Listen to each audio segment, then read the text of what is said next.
చెప్పట్లేదు అనుకుంటున్నాను.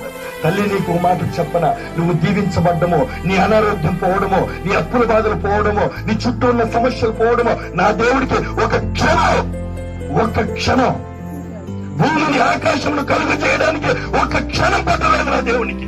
ఆయన మాట మాత్రం సెలవిస్తే సర్వ సృష్టి రూపించబడింది. అలాంటి దేవుడికి నీ సమస్యలు ఒక లెక్క ఒక్కసారి ఆలోచించి చూడు. అయితే దేవుడు నీతో ఉన్నాడా లేదా అన్నది ప్రశ్న. అసలు దేవుడు నీ హృదయం అనే తలుపు దగ్గర ఆయన నిలబడి తడుతున్నప్పుడు ఇంతకీ నువ్వు అసలు ఆ ద్వారము తెరిచావా లేదా, నీ దేవుడు ఆహ్వానించావా లేదా అనేది ప్రశ్న.